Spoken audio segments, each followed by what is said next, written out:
Hey everybody, it's Holly from the Urban Homesteader, and I'm here today with my brother-in-law, Jim. And today we're going to be talking about how to make sauerkraut. Now, some of you may be crunching up your nose a little bit, but Jim and I have grown up in a very German community, and this is kind of part of our shtick. I feel like I got to throw some German words in there. So Jim's been making sauerkraut for many, many, many years. He started quite a few, what year? Probably 20 years ago with different group of friends, and we've kind of developed into our own group now. So we make about every other year, we make 200-300 pounds of cabbage in the sauerkraut. So we've been chatting a little bit about like the quantity of sauerkraut and how much cabbage, and we're going to get into all those details. But it's kind of interesting. Like the last time you made kraut, you ordered so many pounds of cabbage, but it ended up yielding well. Right. So you ended up with way more than you had anticipated. Right. Yeah. And some years it goes the other way. So you really don't know what the yield's going to be depending on the process. If something goes wrong with the process or the cabbage wasn't quite right. It really varies quite a bit. Yeah. We should probably talk about, this isn't something that we're selling. We're just doing this as a small group of individuals who enjoy sauerkraut, little homemade stuff. We're doing this in your garage. Right. And it is what it is. I think lots of people do hobbies like this, be it, we used to make ring sausage. There's like so many other things that you can do. Any kind of canning, everybody does canning. So kind of the same line. Right. This process is, what we're doing today is social based. It's more about friendships and stuff. The sauerkraut is not by any means economical or it's good. It's good to eat, but it was designed more or less for a reason to get together twice. Right. Yeah. So let's talk about that real quick too. So this is actually a two-part process. Right. Today we are only making the kraut. We're not canning it yet. Right. It'll have to ferment for about 6 weeks, and then we'll come back and jar it all up and process it. Yeah. It's stable on the shelf for, we've got our last batch was from 21. So we got some time to eat it up. Yeah. But you're low. So it's time to make more. Right. It is time to mix. Unfortunately, when they get together and do the jarring, Pat and I will not be a part of that because we have a trip plan.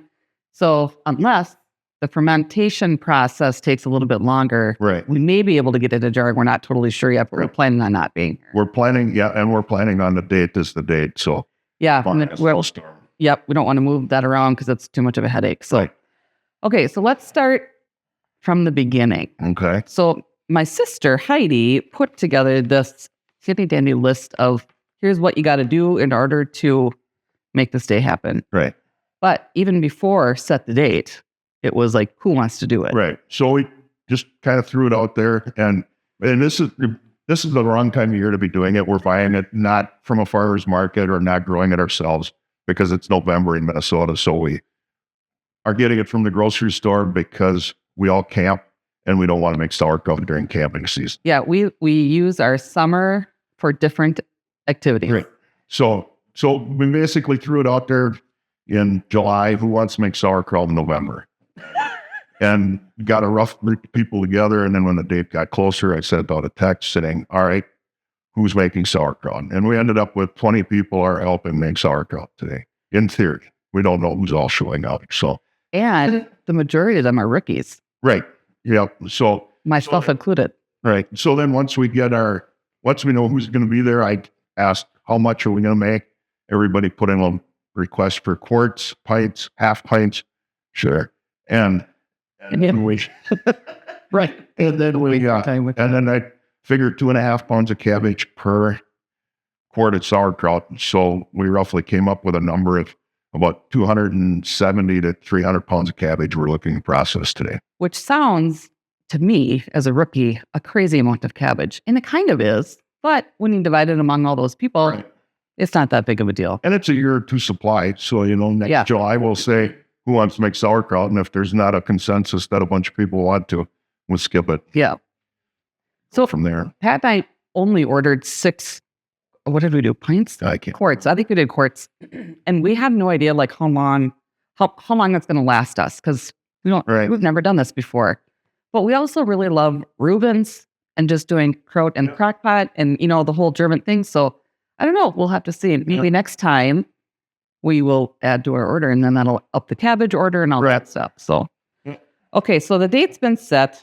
Decide on how many quarts to produce. And you had already mentioned it's 2.5 pounds of cabbage per quart. Right.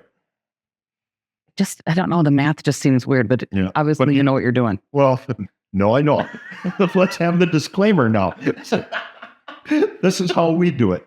This isn't necessarily right, and it isn't necessarily wrong. It's how we do it, and it works. And like I say, it goes back to more of a social thing than anything. Yeah. So that's actually a really good point. So I'm comparing this to much like beekeeping.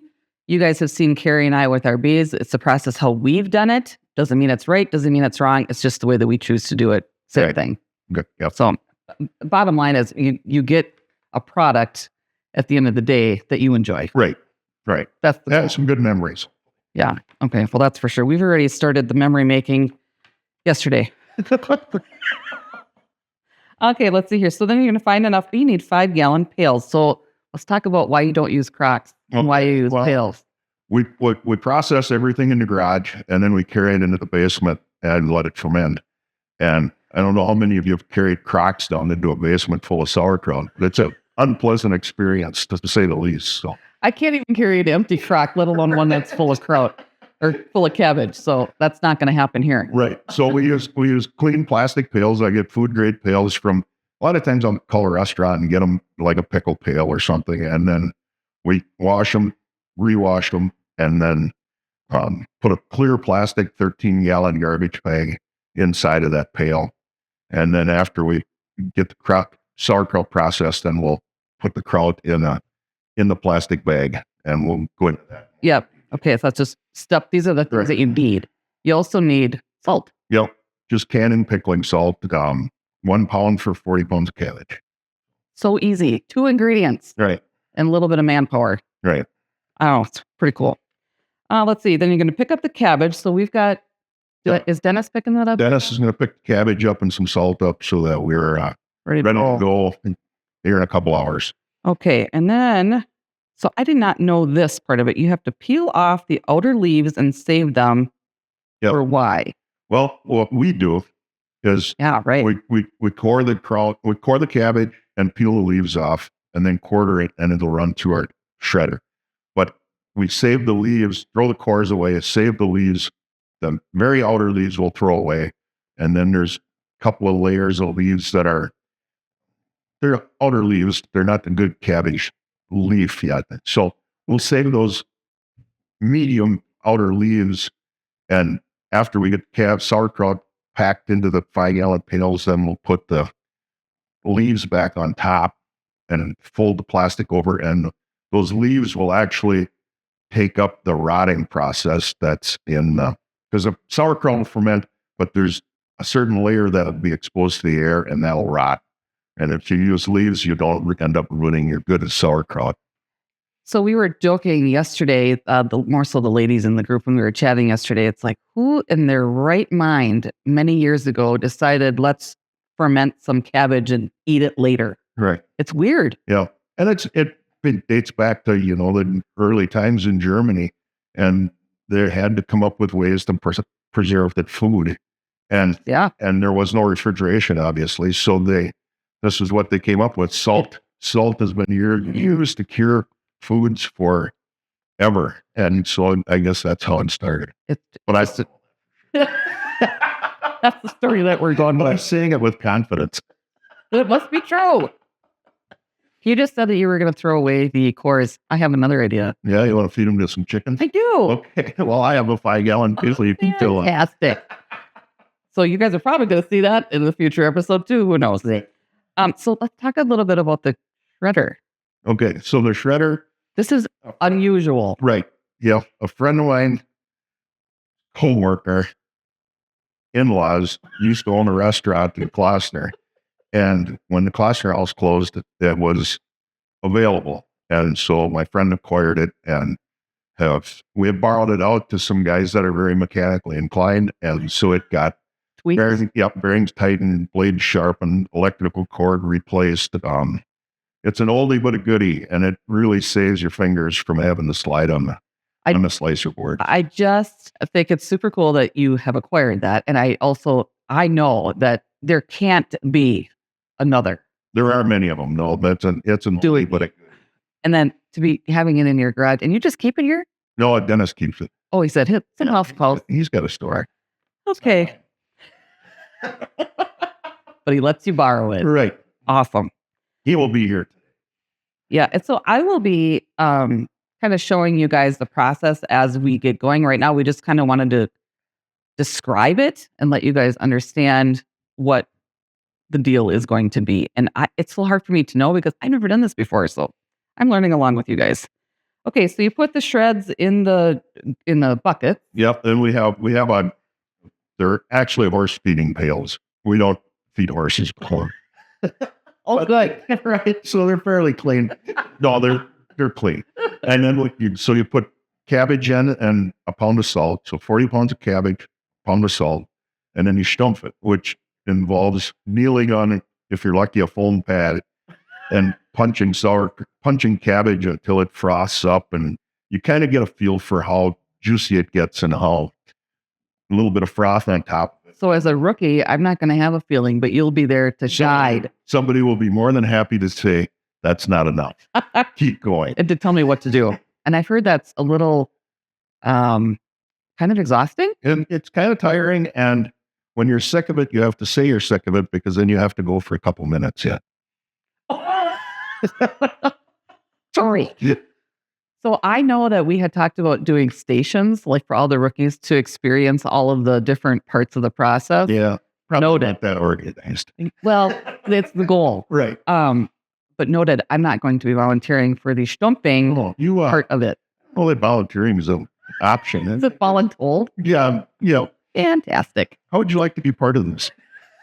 Yeah. You want your job? You want some sauerkraut? Here's what you got to do. If you want to complain, you can do the next one too. There's only 20 of us, so that seems fair. Right. Okay, and then once it's stumped, which we don't really know if we're using that. I don't think that's the right word, but we like it. And we're going to stick by that. You're going to place it in the lined pail. Yep. And then you're going to put those leaves on. Yep. And then you're going to wrap it a little bit. Yep. You'll kind of loosely fold the plastics, and you'll see how we do that when we get to it. Yep.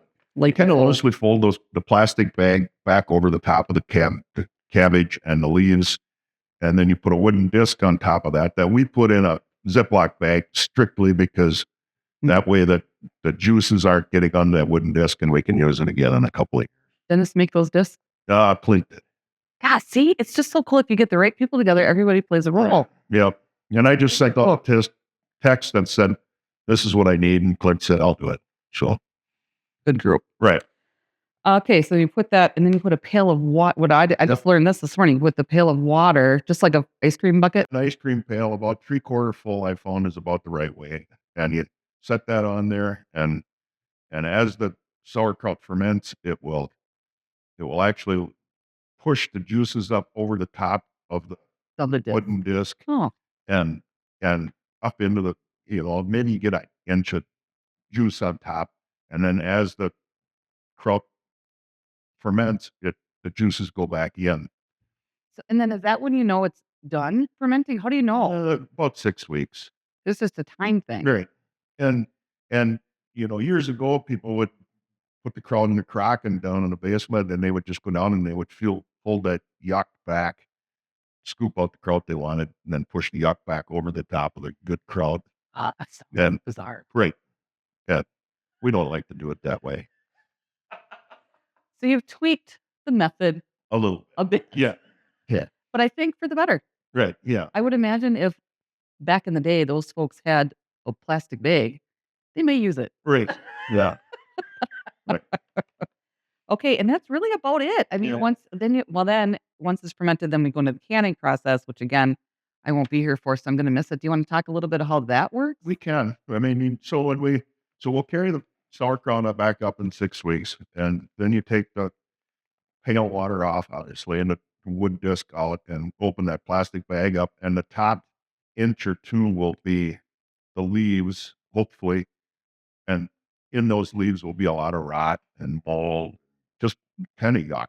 Funk. That's little funk. Yeah, you kind of don't, and kind of almost have to have a strong stomach for that part. Okay. You're scooping all that yuck out, throw that away, and then underneath it is clean kraut. And one of the guys will just about, well, a lot of us do, will just taste it right after that yuck is scraped off. You wash your hands, just grab a handful and eat it. Yep. And it's quite delicious. As it should be. Right. And you don't want, I mean, you wouldn't eat a pound of it, but you just a couple of mouthfuls, and it's kind of fun to see how it fermented and how it tastes. So when you've done this in the past and you've taken that first taste, can you tell a difference? Like, oh, this year it's sweeter, or this year No, it's actually, too long of a time. yeah, it's too Yeah. long a distance in between, and Okay, so then you've got it in these buckets, and then now you got to get them in the jars. Is there a canning process to that? there is, and well, so you put it in jars, just put it in quart jars, pack it in as tight as you can, Okay, that was my question. and you quarts or pints or whatever, and then we process it. I think for 15 minutes boil. So you put it in like 190-degree water, bring it up to a boil, and then let it sit boil for 15 minutes. Simmer for 15 minutes, and that heats the sauerkraut enough that when it shrinks back down, it seals the jar. So just like any other canning Right. process. With pickles, you're using a hot brine, so you don't have to Yeah. can a pickle quite as hard as you do the sauerkraut. But the sauerkraut, you need a little more heat because you're starting with a cold product. It sounds so easy and basic. Right. So, and we'll have 3 or 4 canners go on that day when we jar and set them on the bench and let them cool over the garage.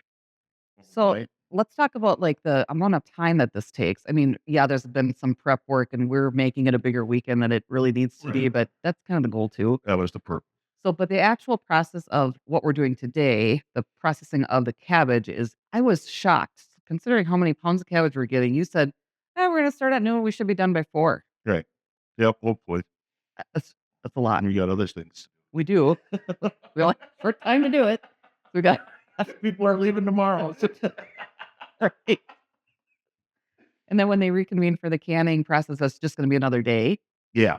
And then that's it. Yep. It'll be a Saturday afternoon. Everyone goes home Yep. with their kraut. Take the kraut home. Probably leave the kraut. Ideally, you'd leave the kraut here overnight so it can cool. Oh, sure. Yeah. And then once it's cooled and sealed, you take it home, put it in your shelf. So really, it will be another weekend probably. Probably. Yeah. Got it. Well, you guys, I guess I can say that's a wrap. I'm standing actually in the utility room of Jim and Heidi's place where the kraut is currently fermenting. It has started the process. And I just wanted to give you guys a quick recap of how the day went. Let me first say it went by really fast. They had an unbelievable amount of people that honestly didn't know what they were doing to begin with, but clearly the way that they taught us was amazing. They got the whole thing done in like 2 hours. Blows my mind. Absolutely crazy. And what a great group of people to be doing this with. As Jim had alluded to earlier, this is pretty much a weekend about making memories. So that's going to be my next step for the day. But in the meantime, we are going to wait patiently for about 6 weeks for the sauerkraut to be ready for us where we get to enjoy it. And I am seeing lots and lots of Reubens and probably some sauerkraut dinners with a little side of homemade spetzel, which doesn't that sound amazing? So thanks so much for watching. And if you guys have any questions about the process, I'm not saying that I will have the answers, but I know a guy, his name is Jim, who will have those answers, and I will be happy to reach out to him and find out what you guys are looking for. So please let me know in the comments. Put in your questions or comments in there. I can't wait to hear what you have to say, and we will see you next time. Thanks so much for watching.